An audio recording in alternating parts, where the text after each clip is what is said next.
Muy buenas tardes a todos, buenos días para los que están en Argentina y en Latinoamérica, buenas tardes para los que están en Europa. Bienvenidos otra vez al webinar de datos económicos. Eh, Igual que lo venimos haciendo en las ediciones anteriores, vamos a revisar los datos económicos de la semana e intentar descifrar qué implicancias económicas puede esto tener para los precios, para el mercado en general, y revisar un poco la situación económica de los diferentes países y las diferentes regiones. Antes de comenzar, importante tener en cuenta, ¿sí?, que los datos económicos siempre hay que revisarlos, siempre hay que mirarlos adentro de un contexto. Hay que entender primero qué es lo que estamos buscando cuando miramos un dato económico, cuando miramos un dato de inflación, cuando miramos un dato de empleo o cuando revisamos un dato de tasa de interés.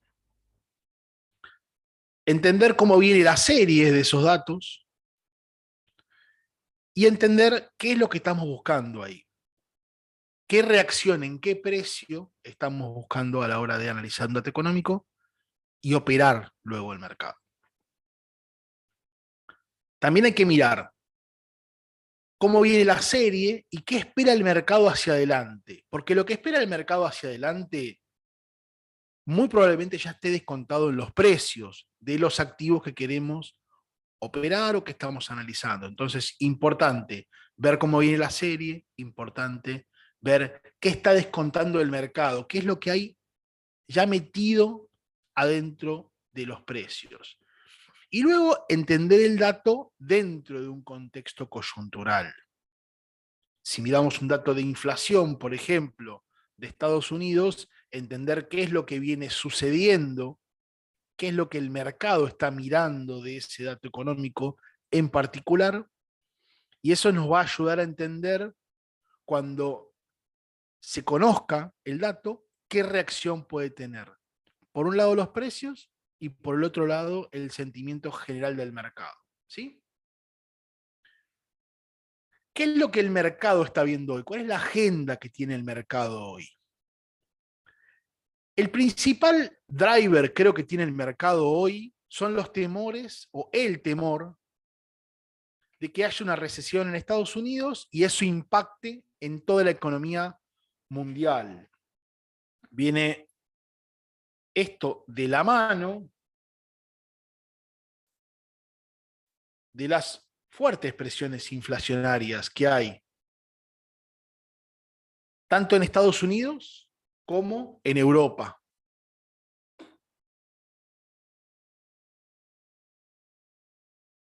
Tenemos amenaza de recesión en Estados Unidos y en el mundo, y la presión de la inflación en Estados Unidos y en Europa. En Estados Unidos llegó prácticamente a tocar el 10%, hoy en Europa estamos en esos niveles, y esto pone mucha presión a los precios de los activos, a los precios de las divisas, a los precios de los commodities, y el mercado está mirando específicamente eso. ¿Qué es lo que dicen los miembros de la Reserva Federal? ¿Qué es lo que dicen? ¿Qué es lo que dice Lagarde, que habló la semana pasada? ¿Qué es lo que está sucediendo con el precio del dólar? El dólar viene durante todo el 2022 subiendo sin respiro. No le dio respiro al mercado, no le dio respiro a las demás divisas, no le dio respiro. En realidad, bueno, está intentando golpear el precio de los commodities, intentando golpear el precio de no solamente de los alimentos, sino también de la energía. Ahí está toda la situación y todo el contexto de mercado hoy. ¿Sí? Así que lo que nos va a interesar buscar cuando miremos cada uno de los datos económicos que se van a estar presentando es cómo va a golpear o cómo cada uno de esos datos puede torcer una voluntad, puede torcer un rumbo y sobre todo torcer una decisión.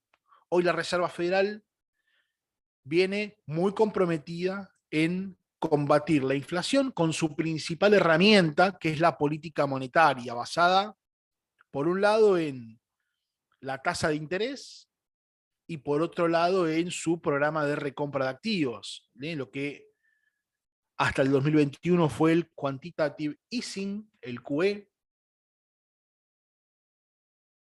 ¿sí? El Quantitative Easing, y lo que hoy es el Quantitative Tightening, es decir, Quantitative Easing es un programa de recompra de activos. Recuerden, es muy importante siempre entender que existe una correlación inversa entre el precio de los activos y su rendimiento. El rendimiento,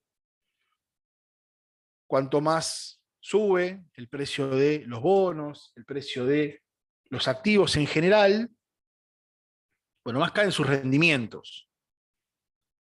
Entonces lo que está intentando hacer hoy la Reserva Federal es subir las tasas de interés para contener el precio de los activos en general. ¿Sí? Bien. Las claves de la semana. ¿Qué buscar en la semana de hoy para ver cómo va golpeando a esa agenda del mercado? Bueno, primero, mañana tenemos elecciones legislativas en Estados Unidos, las elecciones de medio término. Acá se va a definir el control de las cámaras, el control del Congreso. Muy importante. Hoy el Senado en Estados Unidos está controlado por los demócratas. Se espera, esto de acuerdo a las encuestas, igual las encuestas le vienen errando bastante en general en las elecciones. Fíjense lo que pasó en Brasil y lo que viene pasando en todo el mundo con las encuestas. Pero las encuestas dicen que o anticipan un triunfo republicano y cambiaría ahí el control de las cámaras. Esto me parece especialmente significativo para algunas cosas, pero me parece muy significativo en general para el mercado energético americano, para el precio del petróleo en Estados Unidos. Ahí hay como un choque de fuerzas, ¿no? Con el petróleo y con el precio de la energía entre los productores de energía y, bueno, Estados Unidos, Europa. Estados Unidos y Europa quieren precios bajos de la energía. Los países productores de petróleo en general quieren precios altos. Bueno, ahí hay un choque de intereses. ¿Y por qué digo que es especialmente significativo? ¿Por qué puede ser especialmente significativo? Bueno, por alguna política que pueda haber de estímulo a la producción petrolera en Estados Unidos.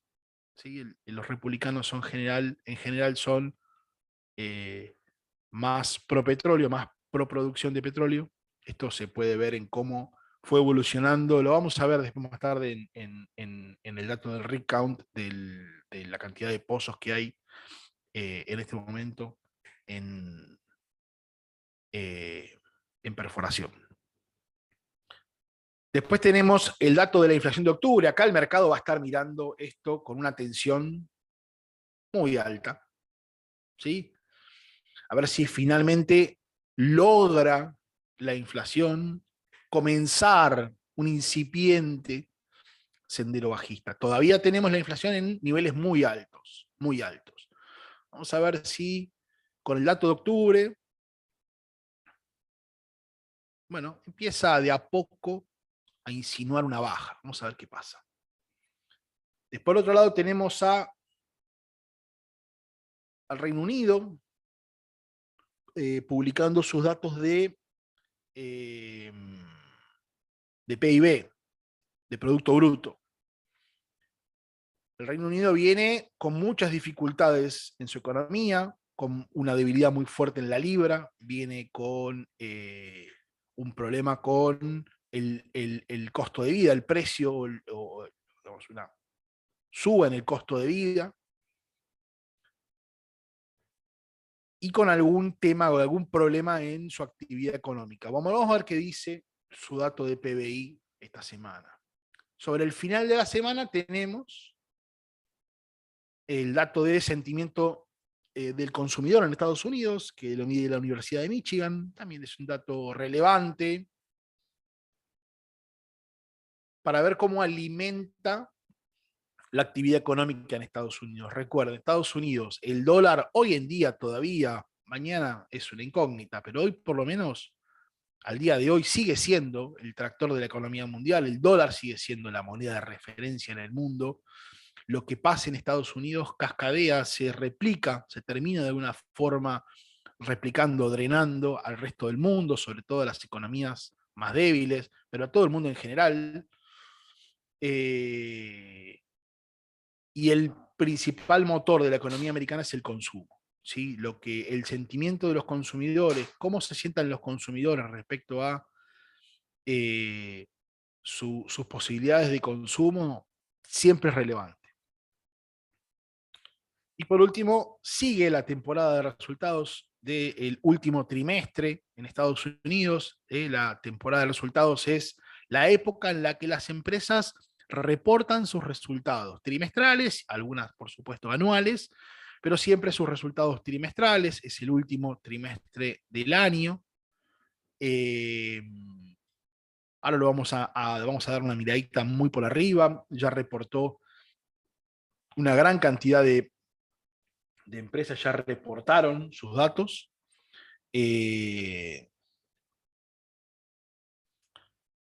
Vamos a ver cómo viene resultando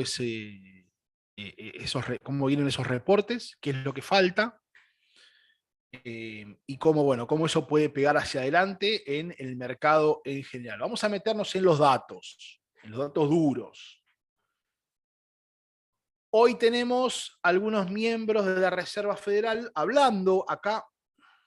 El mercado está más que nunca prestando atención a los diferentes discursos de los miembros de la Reserva Federal. Estas son las personas que votan, ¿no? En definitiva, que la Reserva Federal tiene un sistema de gobernadores, ¿sí? Un presidente y los gobernadores, y todos votan en reuniones que se hacen, 8 reuniones anuales, 8 reuniones que se hacen en el año, no anuales, 8 reuniones que se hacen en el año. Los diferentes miembros votan la política monetaria, el nivel que le piensan o le intentan dar a su tasa de interés, al costo en definitiva del dinero. Hasta hoy, o por lo menos durante este año, las decisiones vienen en general siendo unánimes. Esto para mí es relevante y es significativo porque no hay dudas dentro de la Reserva Federal sobre que el camino es hawkish, es decir, es un camino de endurecimiento de la política monetaria. Bueno, vamos a ver en los próximos discursos si ese tono sigue siendo el mismo o puede haber algún cambio. Bueno, mañana les dije, bueno, acá está como que está hoy, pero en realidad es por el horario, es mañana, son, mejor dicho, las elecciones en Estados Unidos. Después no hay demasiado dato relevante, martes y miércoles. Tenemos índice de optimismo económico. Recuerden que siempre tenemos el dato anterior y el dato esperado por el mercado. Y cuando se confirme, acá va a aparecer el dato real, ¿no? de la medición de este periodo. Niveles de los stocks del petróleo en Estados Unidos. Niveles de inventario mayoristas.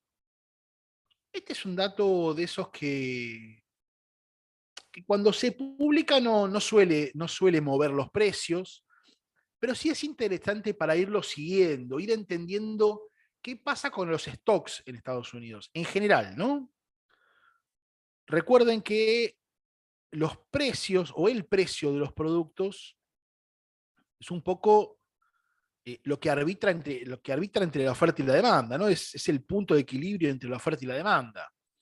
Bueno, los inventarios un poco de alguna manera nos muestran el nivel de la oferta, ¿no? Así como recién hablábamos que el sentimiento de los consumidores tiene que ver, bueno, justamente con el nivel o cómo el consumidor se siente frente al consumo en general, eso habla de la demanda. Bueno, acá estamos hablando de la oferta. ¿Sí? Cuanta más oferta haya, bueno, eso va a contribuir a que se relaje de alguna forma la presión inflacionaria. Esto no es algo lineal, no es algo directo. Son todos datos que de alguna forma van contribuyendo. ¿Sí? Entonces, bueno, entender acá qué pasa con los inventarios. ¿Sí? Cuanto más alto sea el inventario, cuanto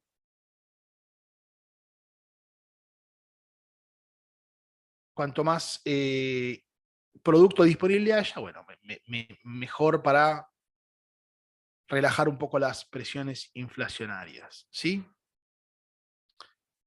Bueno, otro discurso más el miércoles, y vamos a pasar directamente al final de la semana.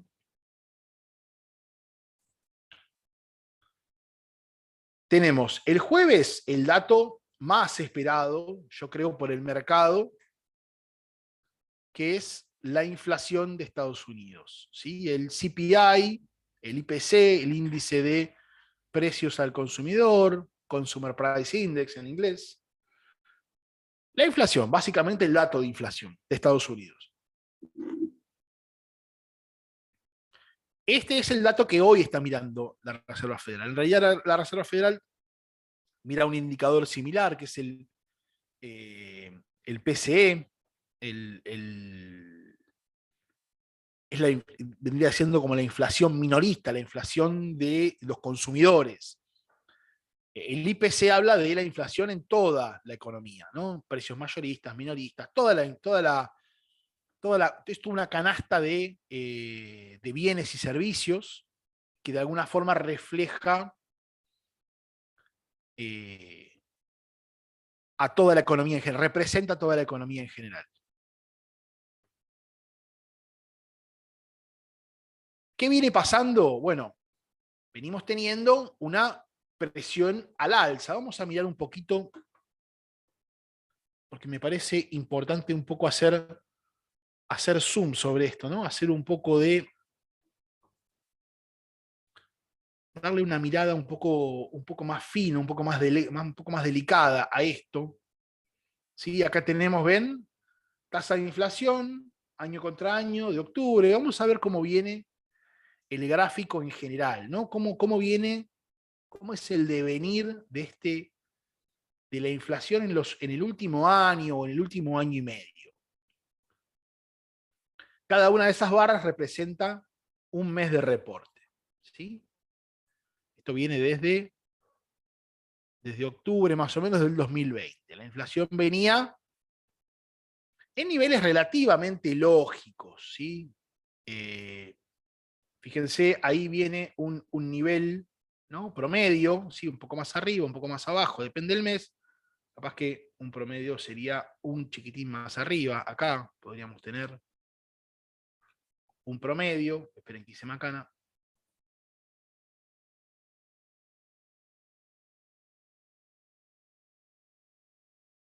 Ahí estamos. Ven, ahí podemos tener medianamente, sí, un promedio en general, ¿sí? Cercano al 2%. Lo que busca en líneas generales la Reserva Federal, tener una inflación en torno al 2%. En ese rango venía hasta el 2020. Bueno, después vino la pandemia y todo lo que ya saben, no voy a ahondar en eso. Ahora, ¿qué pasó en la salida de la pandemia? Esto pasó en la salida de la pandemia. Producto de una política monetaria muy expansiva. Recuerden todos los programas de estímulo que hubo durante la pandemia, los cheques que se le entregaban a las familias, todo el esfuerzo que hizo la Reserva Federal para sostener el precio de los activos, todo el nivel de gastos que tuvo que afrontar no solamente Estados Unidos, todos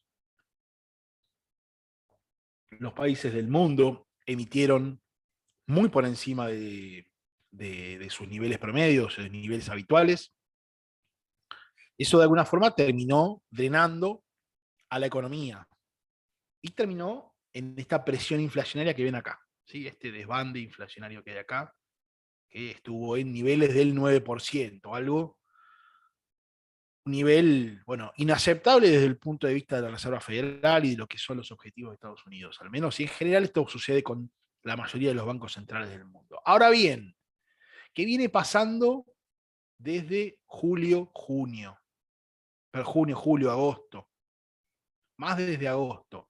Bueno, parecería que la inflación, acá ya tenemos 1, 2, 3 meses de baja de inflación. Ahora vamos a ver si este mes tenemos una nueva baja de inflación y si esto de alguna forma se puede empezar a percibir como tendencia, como que realmente puede llegar a ver un sendero bajista. Esto es lo que el mercado va a estar viendo, esto es lo que nosotros también tenemos que empezar a revisar y esto es lo que, bueno, justamente el jueves va a reportar Estados Unidos, ¿sí? 8,2 dio el dato anterior, año contra año. 0,4, ¿sí? Esto es año contra año.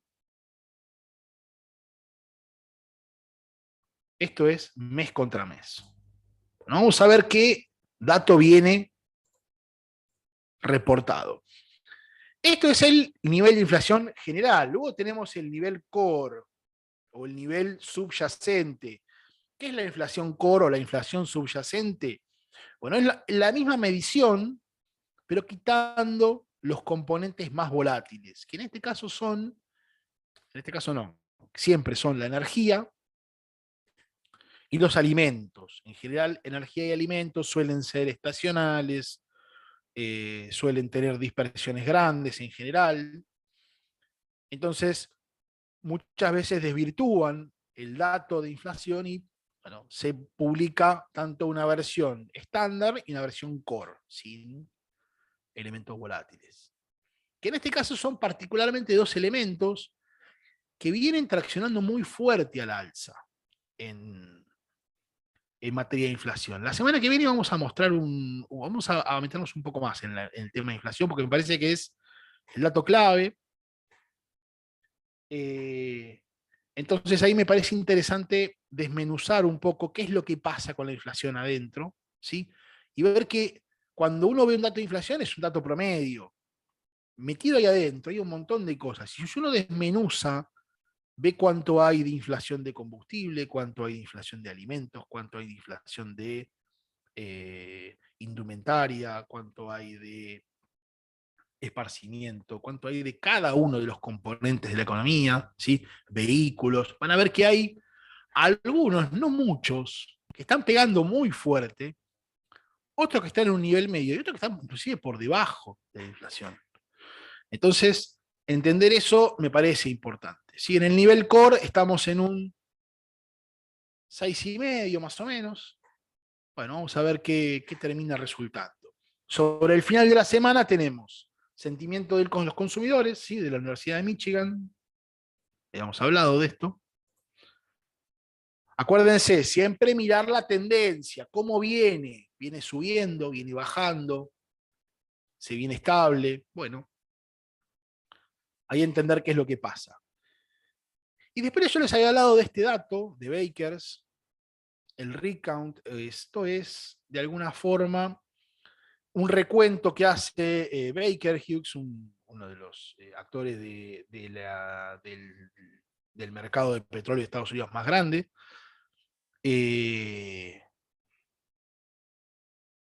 Lo que mide, lo que releva este dato es la cantidad de pozos activos que hay. Pozos activos. Perforaciones. Vamos a mirarlo un poquito también este dato. Me parece relevante, me parece interesante, sobre todo en este contexto, mirar este dato. Fíjense cómo, bueno, esto tiene un poco, tiene correlato con lo que les decía respecto a la composición del Congreso de Estados Unidos. Esto es, la cantidad de pozos, de perforaciones, mejor dicho, la cantidad de perforaciones, ¿sí?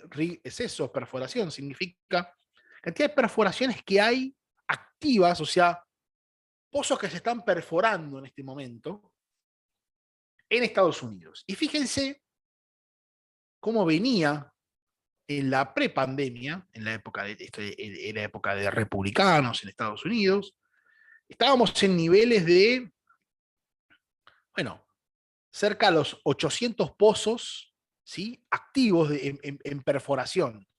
Después vino la pandemia, recuerdan todo lo que pasó, ¿no?, con el petróleo y demás, y tuvo esta caída.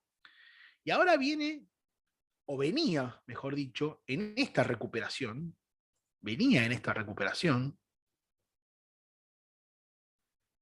Pero miren lo que pasó, en algún punto esta recuperación se detuvo,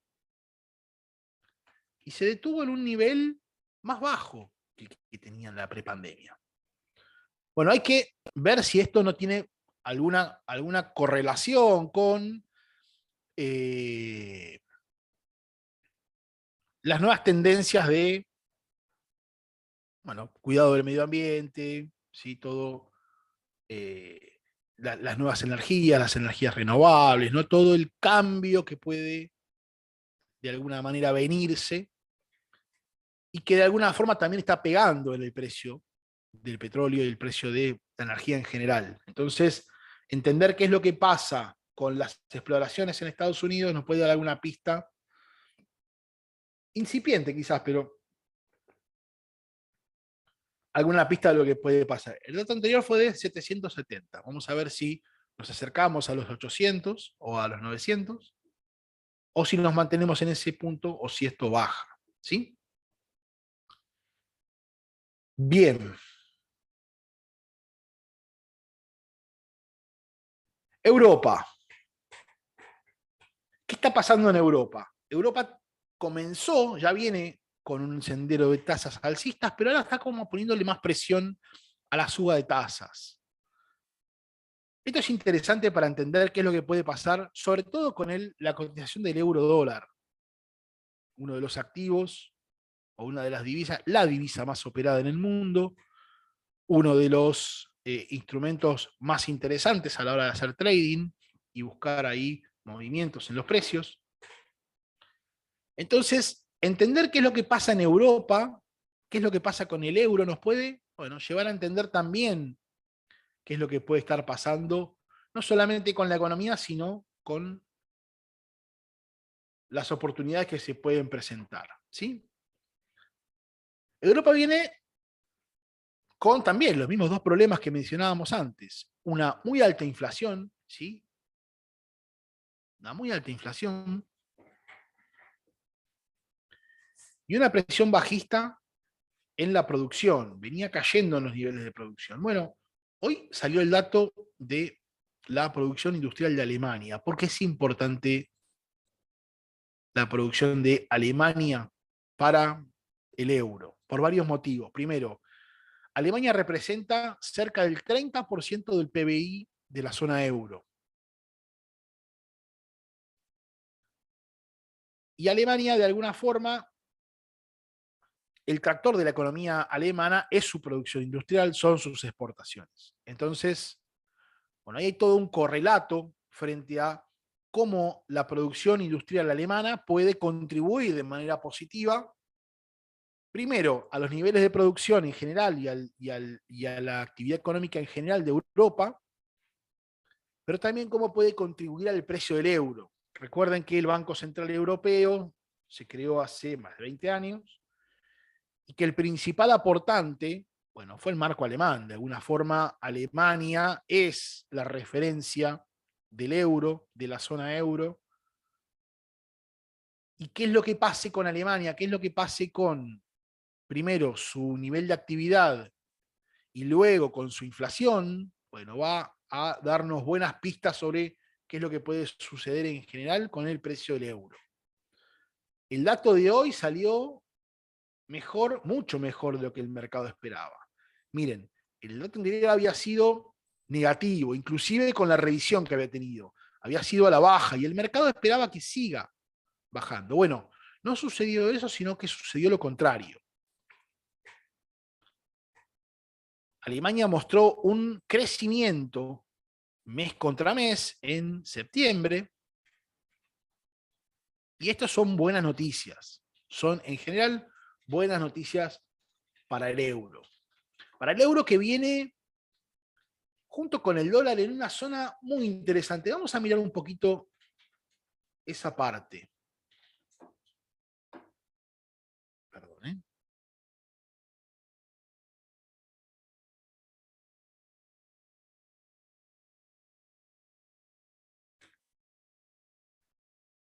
Vamos a mirar qué es lo que está pasando primero con el precio del dólar. ¿Por qué el precio del dólar es importante para el precio del euro? El precio del dólar se mide mediante una canasta de monedas, ¿sí? Cuando yo miro el dólar index, que es lo que estamos viendo en este momento en pantalla, el precio del dólar index,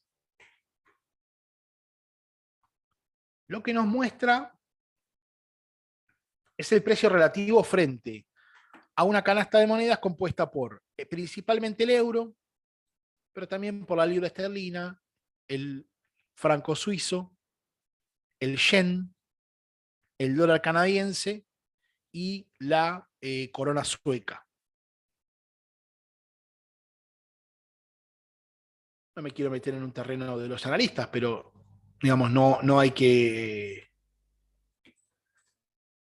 ser muy experto para darnos cuenta que esto es una suba fantástica en el precio del dólar.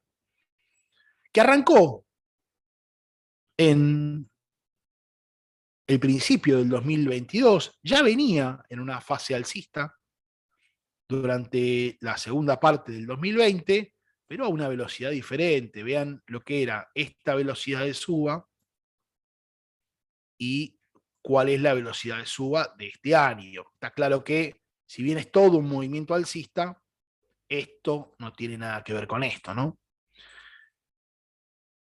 Entonces, si miramos las cosas de forma un poco más extensa, si lo miramos un poco más largo, bueno, quizás nos podamos encontrar acá con alguna idea, ¿no? Alguna idea de qué es lo que está pasando y de qué buscar sobre todo en los datos económicos, ¿no? Porque si yo tengo acá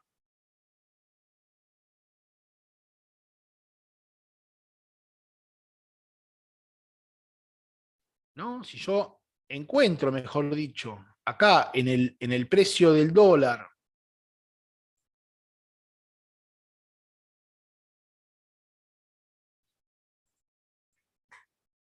que está subiendo de precio ya desde hace muchos años, ¿no? Pero que sobre todo en este último año, o en este último año y medio, viene con una presión muy alta, bueno, quizás acá pueda encontrar algo para empezar a mirar, ¿no? Con más detenimiento. Está en una zona clave, ¿no? El dólar.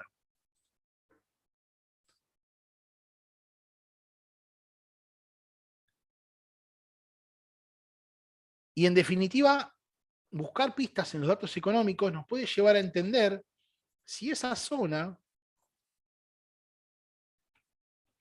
puede ser algo distinto, puede ser algo nuevo, ¿no? Esto es lo que yo les decía al principio, buscar en los datos económicos algo en particular, una pista de algo. Bueno, el dólar viene, de alguna forma, tomándose una pausa. Vamos a ver si esa pausa puede llegar a ser algo más. Yo no les propongo verlo desde el gráfico, simplemente les quiero mostrar qué está haciendo el gráfico, qué está haciendo el precio.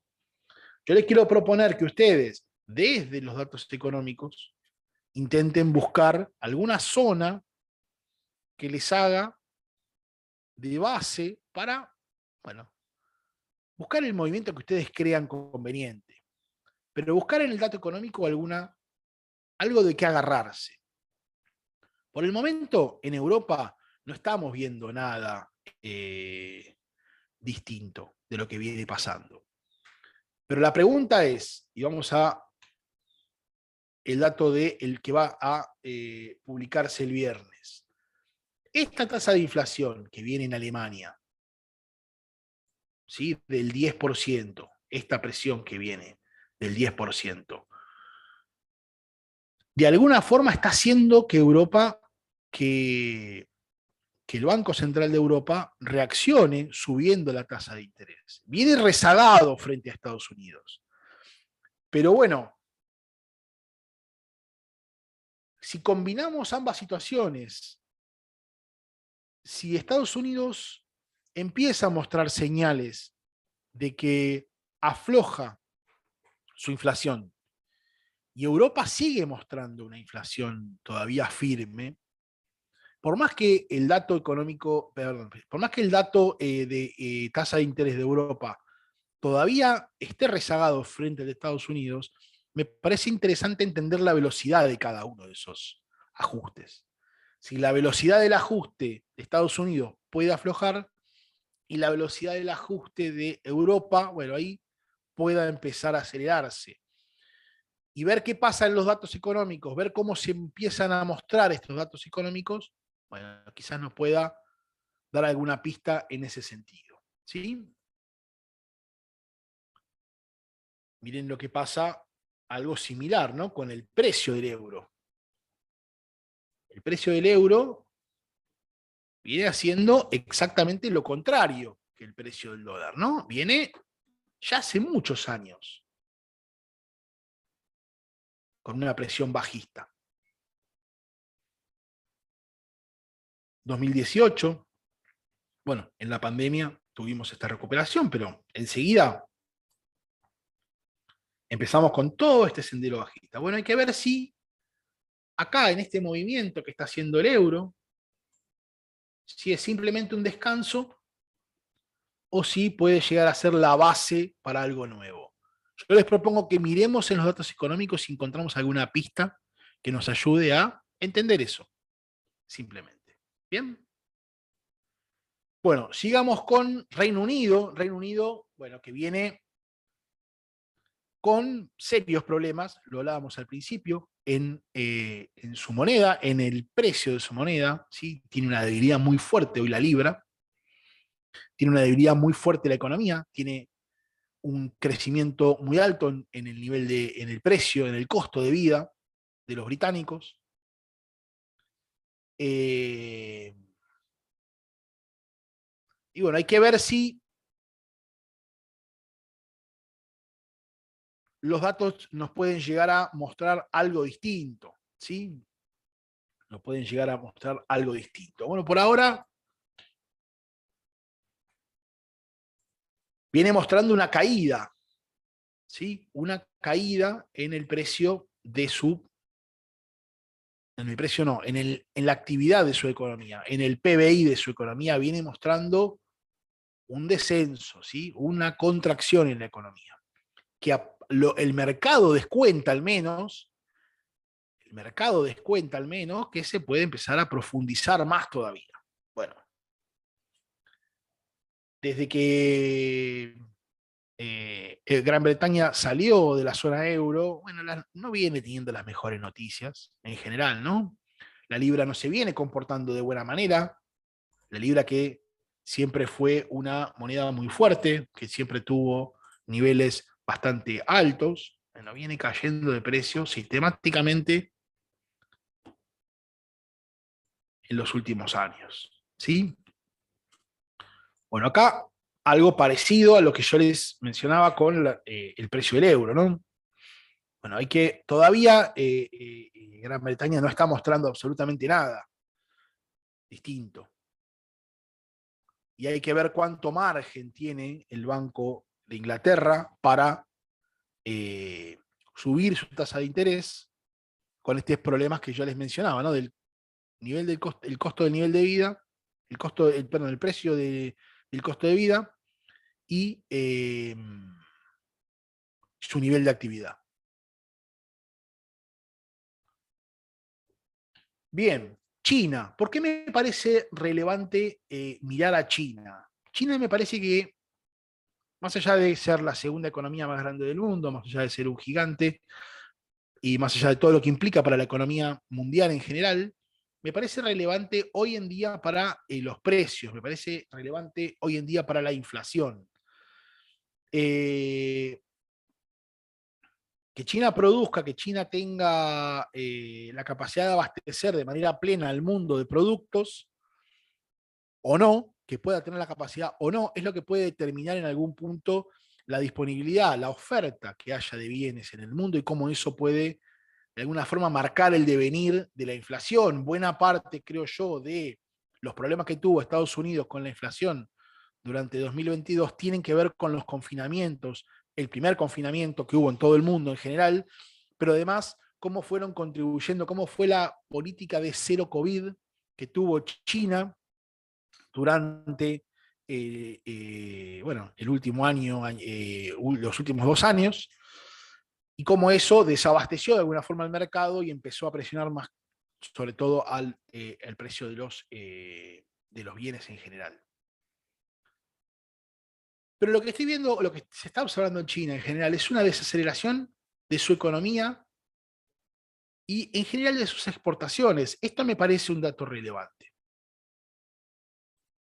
Es un dato que yo particularmente sigo de cerca, mucho más que la tasa de inflación, digamos, que está bien, es importante entender, porque esto va a tener que, pero esto sobre todo va a hablar de su economía interna.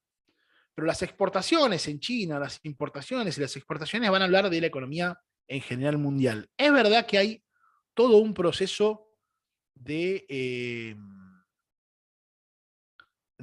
salida, no, yo no diría de salida, pero el mundo se dio cuenta que no puede ser tan chino dependiente y está empezando a diversificar su cadena de suministros y hay muchas partes de la cadena de producción mundial que están saliendo de China y están yendo hacia otros países de Asia. Entonces hay que ver cuánto de esto tiene que ver con los confinamientos y cuánto tiene que ver con ese cambio que el mundo está buscando, o esa diversificación que el mundo está buscando. ¿Sí? Vámonos a Japón. Ahí yo puse la isla Dovish porque me parece que Japón sigue siendo una mosca blanca, sigue teniendo una política monetaria muy disruptiva. Japón sigue teniendo tasas ultra bajas, sigue yendo a contrasentido de lo que hace el mundo. Hace algunas semanas estuvo interviniendo un poco el mercado ¿cómo es? El mercado eh, para sostener el precio de su moneda, pero por ahora no lo está consiguiendo. Y tenemos al yen en precios históricamente bajos o históricamente altos, si se toma, depende cómo se compare la divisa, ¿no?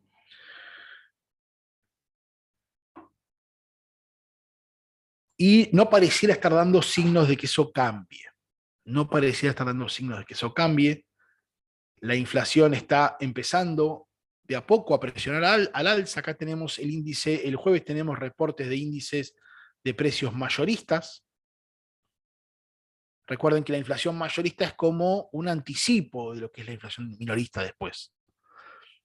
Eh, Porque muchas veces los precios suben en el mayorista y buena parte de esa suba se contiene porque no se drena enseguida, no migra enseguida hacia el precio al público, pero en algún momento lo termina haciendo. ¿Sí? Así que bueno, me parece interesante en general seguir a la política monetaria de Japón, porque si en algún punto o en algún momento llega a haber un quiebre, llega a haber un cambio en la política monetaria, bueno, agarra al precio bien desde abajo. Entonces, bueno, ir siguiendo con atención qué es lo que pasa en Japón hoy me parece un dato relevante. Vamos a lo último.